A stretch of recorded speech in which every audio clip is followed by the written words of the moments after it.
Have you ever opened a drawer only to find a jumble of forgotten items, receipts from years ago, and things you swore you'd use one day? Clutter isn't just about space, it silently drains energy, time, and even money. The truth? An organized home isn't about perfection. It's about freedom, less stress, easier living, and savings you didn't even realize you were missing. Today, we'll uncover practical, money-saving organization secrets designed for seniors. Ready to clear the clutter and reclaim your space? Let's begin. The hidden cost of holding on to things. It started with a drawer, just one. I was looking for my checkbook, but instead, I found an old birthday card from my sister, 3 broken pens, and, of all things, a coupon that had expired in 1998. I laughed, but then something hit me. How much time have I spent rummaging through things I don't even need? That moment led me to a hard truth. Clutter isn't just about space. It's about wasted time, wasted money, and mental exhaustion. How often have you bought something you already owned, simply because you couldn't find it? I once purchased a secondhand toaster at a yard sale, only to later discover I had a brand new one still in its box at the back of my pantry. The reality is, the more we hold on to, the more we spend. Whether it's buying duplicates, paying for extra storage, or even maintaining a larger home than we truly need, clutter silently eats away at our wallets. So where do we start? The 5-year rule. If you haven't used something in the last 5 years and it doesn't hold deep sentimental value, it's time to let it go.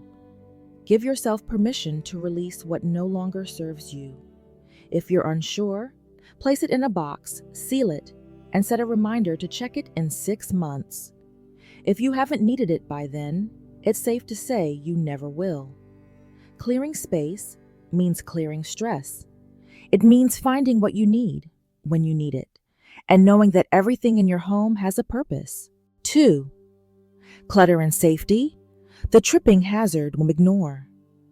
Dorothy was always the picture of independence.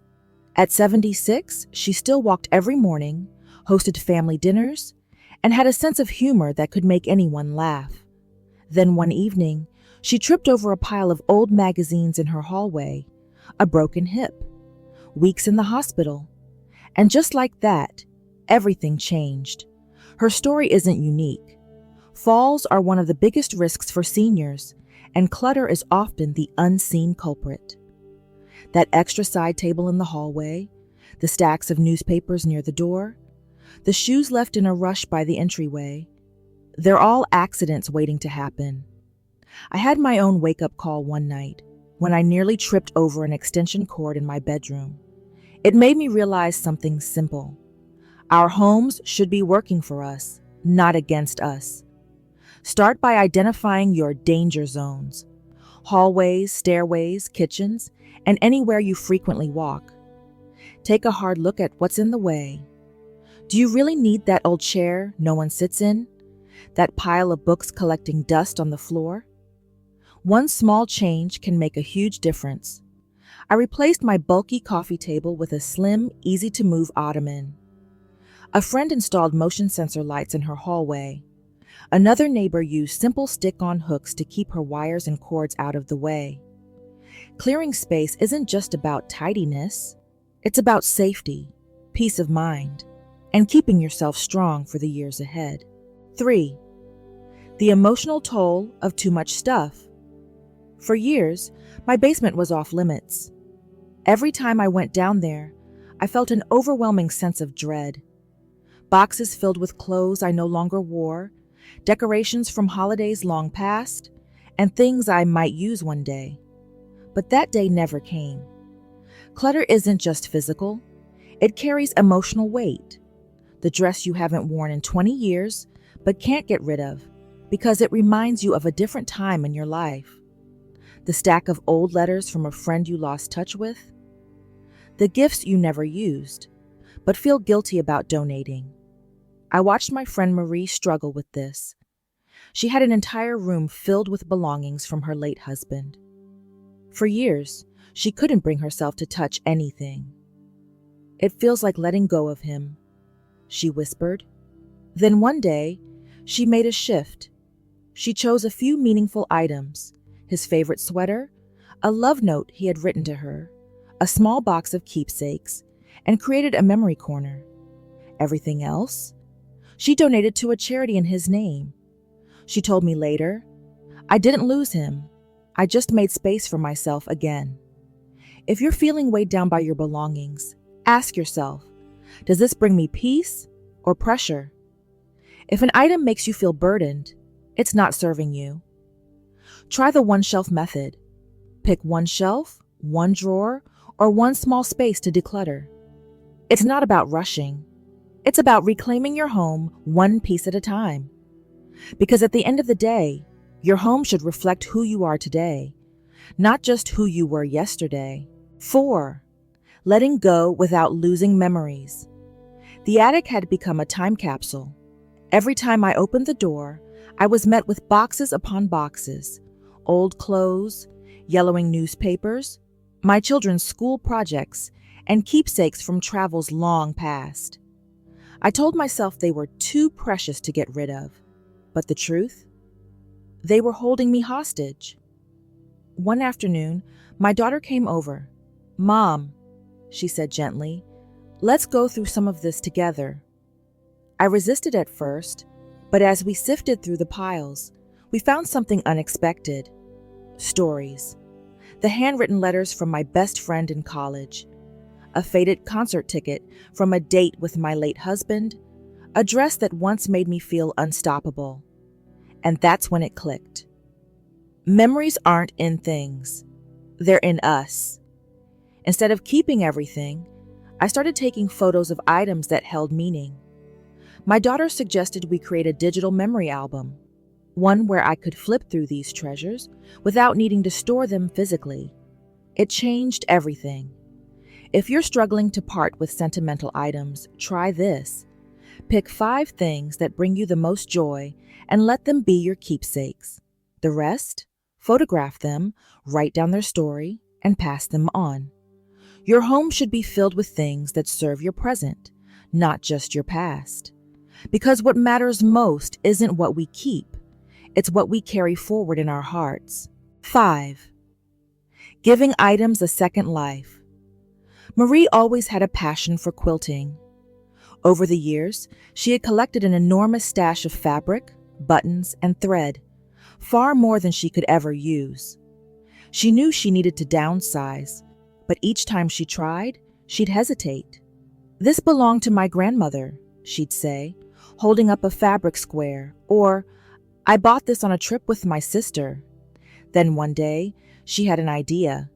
Instead of simply getting rid of things, she decided to find them a purpose. She donated her fabric to a local quilting group that made blankets for children in need. Some of her vintage buttons went to a young fashion student. She even gifted a few pieces to friends who shared her love of sewing. The result? She felt lighter, but not in a way that made her sad. Instead, she was happy knowing that these items were being used, loved, and appreciated. I followed her lead when it came time to clear out my kitchen. I had way too many dishes, yet I kept them just in case. But then I thought, wouldn't someone else actually use them?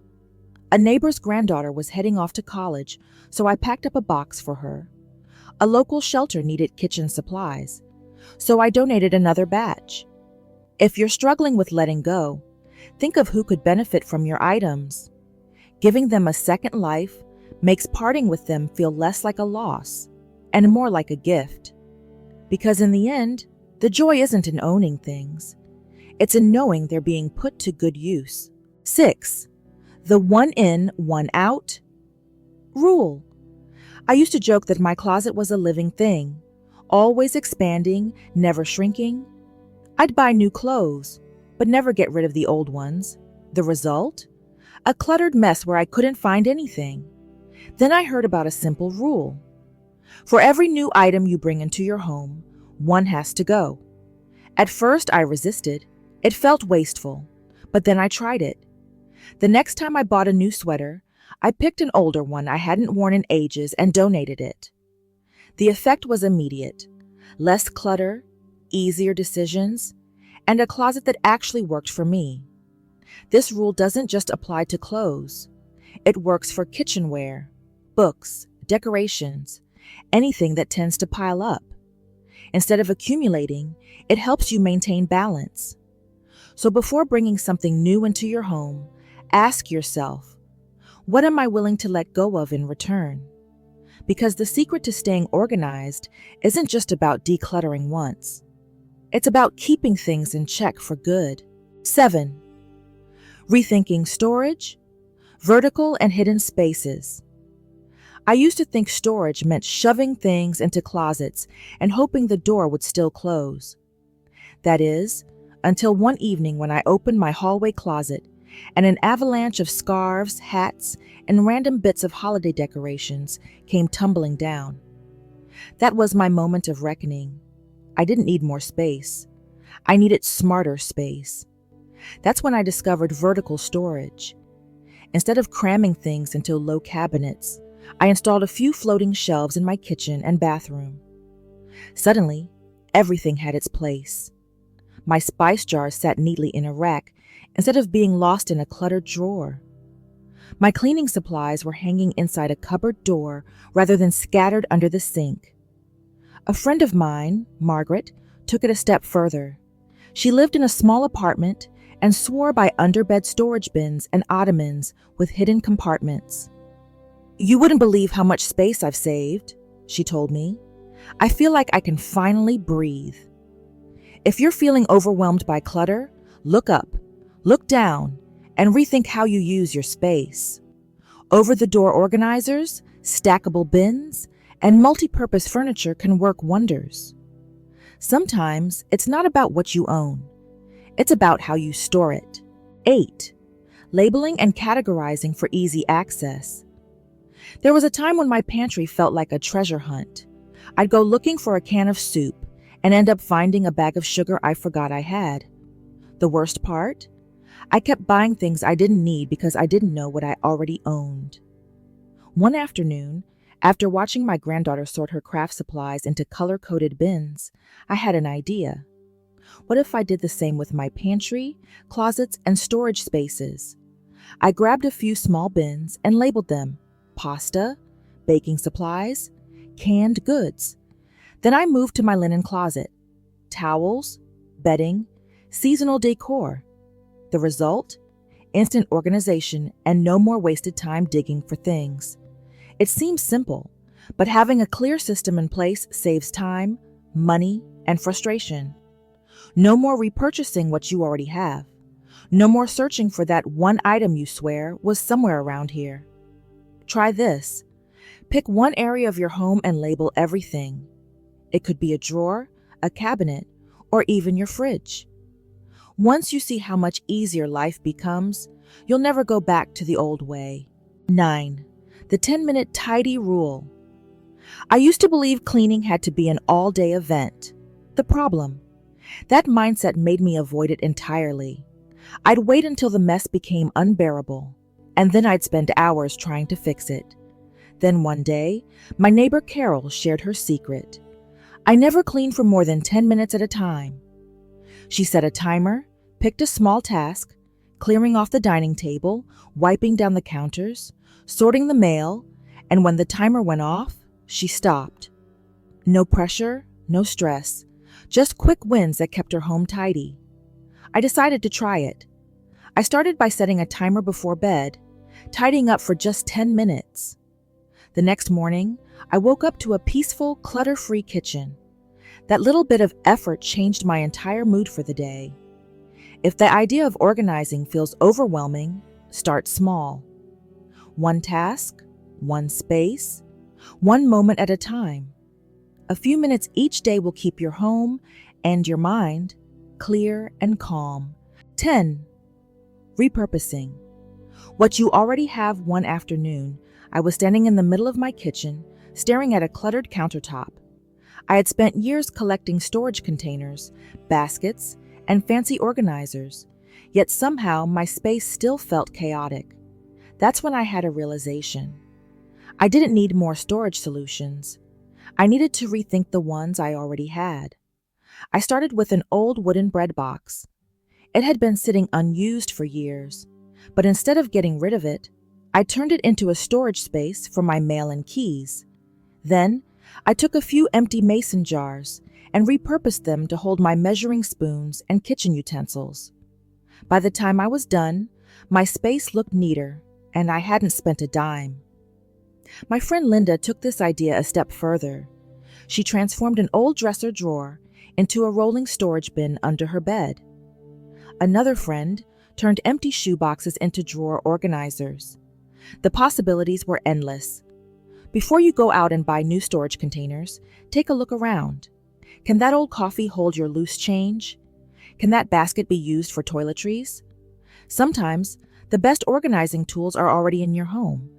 You just have to see them in a new way. 11 DIY storage solutions that save money. When I first retired, I became a bit of a bargain hunter.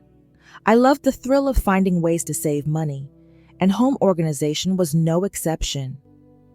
I quickly realized that many so-called must-have storage solutions were overpriced and unnecessary.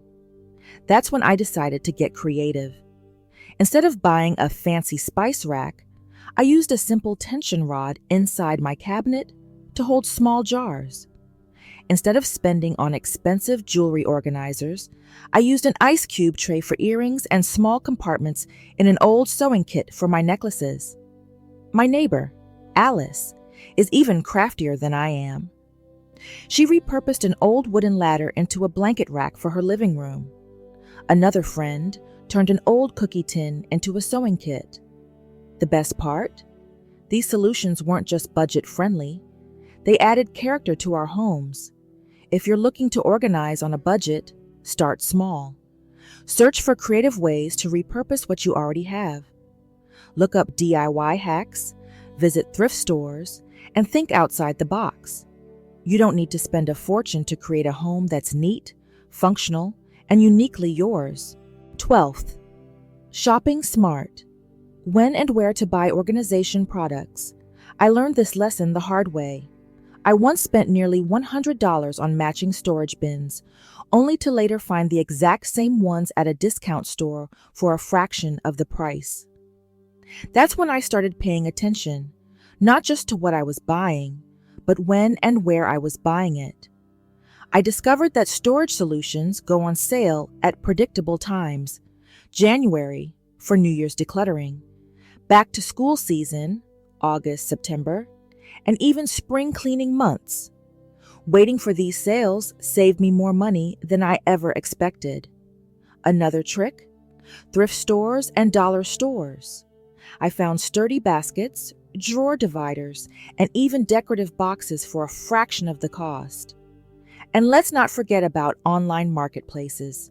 So many people sell barely used organizing products for cheap or even give them away for free. If you're looking to upgrade your storage, be patient and shop smart. Check secondhand stores, compare prices, and time your purchases wisely. The best organization isn't about spending more. It's about making thoughtful choices that work for you. 13. Creating a weekly routine that works. I used to think organization was a one-time job. I'd spend a weekend clearing out my closet, rearranging the kitchen, or sorting through paperwork, and I'd feel great. But within weeks, things would pile up again, and I'd be right back where I started. Then I learned something simple but life-changing. Staying organized isn't about the big clean-outs. It's about the little habits. My friend Rita swore by her weekly routine. Every Sunday afternoon, she spent 30 minutes tidying up key areas of her home. Nothing major, just sorting the mail, putting things back in their places, and making sure clutter wasn't creeping in. It keeps everything manageable, she told me, and I never have to spend an entire day cleaning. I decided to give it a try. On Mondays, I do a quick sweep of the kitchen, checking expiration dates, clearing counters and wiping down surfaces. Tuesdays were for tackling mail and paperwork. Wednesdays, I focused on my bedroom, folding clothes and dusting off nightstands. By breaking things into small, manageable steps, I stopped feeling overwhelmed. If keeping your home in order feels exhausting, try this. Choose one small organizing task to do each day. It could be 5 minutes of sorting, 10 minutes of tidying, or a once-a-week reset. You'll be amazed at how much lighter you feel when clutter doesn't have a chance to take over. 14. The power of a donation box. One of the best decisions I ever made was keeping a small box in my hallway labeled Things to Donate. It wasn't fancy, just a simple bin where I could drop anything I no longer needed, clothes that didn't fit, kitchen gadgets I never used, books I had already read. The beauty of the system? It took the pressure off decluttering. Instead of making a big production out of clearing things out, I could let go of items gradually. I wasn't the only one who loved this idea. My neighbor Joan kept a similar box in her closet. Every time she tried on something that didn't fit right or hadn't worn in years, she placed it in the box instead of back in the drawer. It makes letting go effortless, she told me, and when the box is full, I take it straight to a donation center. If you struggle with parting with things, try keeping a donation box in an accessible spot, a corner of your closet, by the front door, or in the garage. Anytime you come across something you no longer need, drop it in. Before you know it, you'll have a bag full of things ready to go to someone who truly needs them. 15. Passing down keepsakes with intention. I'll never forget the day my mother gave me her pearl necklace. She sat me down, placed it in my hands, and told me the story behind it, how my father had given it to her on their 10th anniversary, how she had worn it on special occasions, and how she wanted me to have it while she was still here to see me enjoy it. That moment stayed with me, not just because of the gift itself, but because of the love and intention behind it. Too often, we wait until we're gone for our loved ones to sort through our belongings. But what if we shared those meaningful pieces now? My friend Sandra started a beautiful tradition. Every birthday or holiday, she gifted one meaningful item to a family member, a quilt she had made, a piece of jewelry with a story, and a handwritten recipe book. I want to see them enjoy these things, she told me. I want them to know why they matter. If you have keepsakes that hold meaning, consider passing them on now, while you can share their stories. It's a way to declutter with purpose and create moments of connection with the people you love. Because in the end, the things we leave behind matter less than the love we pass on. Your home should be a place of peace, not piles of clutter. By letting go of what no longer serves you, you're making room for more joy, more freedom, and more ease. So tell me, what's the one item you're finally ready to say goodbye to? Comment below and stay tuned. Next time, we're talking about easy, budget-friendly ways to refresh your home without spending a fortune. Don't forget to like, subscribe, and share. Let's keep this conversation going.